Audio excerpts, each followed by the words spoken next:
कक्षा सप्तम। हमारा इतिहास और नागरिक जीवन यानी सामाजिक विषय में पहला खंड इतिहास और नागरिक जीवन, दूसरा खंड है भूगोल। लेकिन इतिहास और नागरिक जीवन में इतिहास एक पार्ट बनता है, इसी का दूसरा पार्ट बनता है नागरिक शास्त्र, नागरिक जीवन। उसी नागरिक जीवन में प्रथम अध्याय, पहला अध्याय है हमारा संविधान। तो संविधान क्या है, क्यों इसकी आवश्यकता पड़ी? आप जानते हैं कि आज़ादी से पहले हमारे देश में किसका शासन था? तो इस देश में आज़ादी से पहले अंग्रेज राज करते थे और भारत के लोगों के लिए वही कानून बनाते थे। यहाँ का शासन उन्हीं के अनुसार चलता था। इंग्लैंड की सरकार उसे चलाती थी।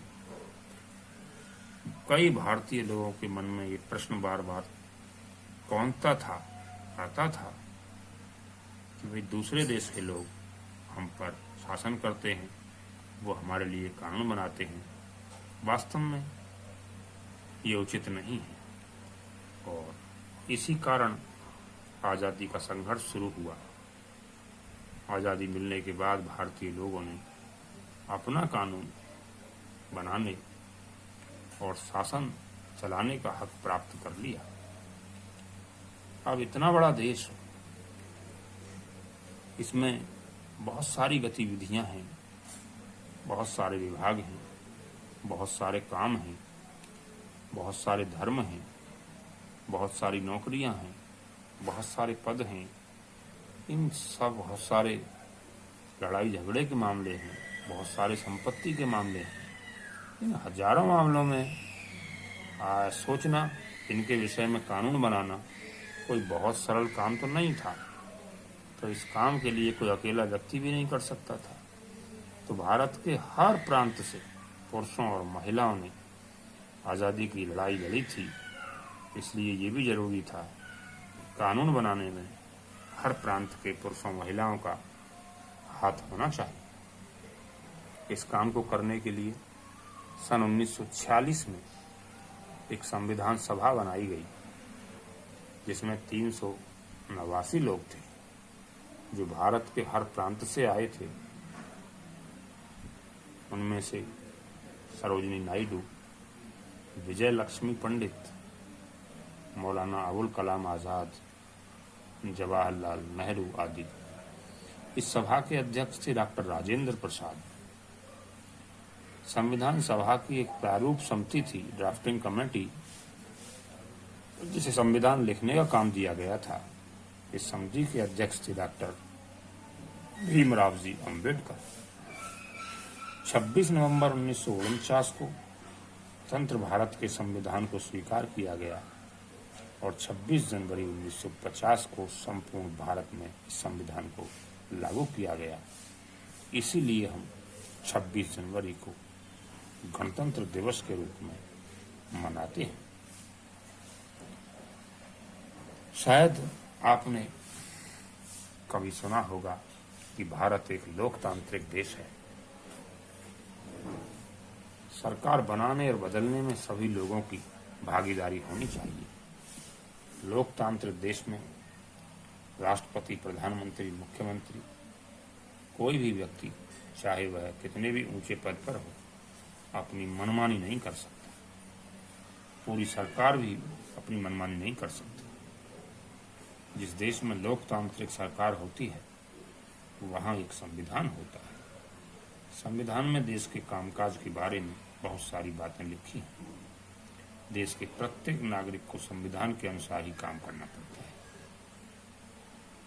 हमारा संविधान लिखित संविधान है, बहुत बड़ा संविधान है। आवश्यकता होने पर इसमें संशोधन और परिवर्तन होते रहते हैं।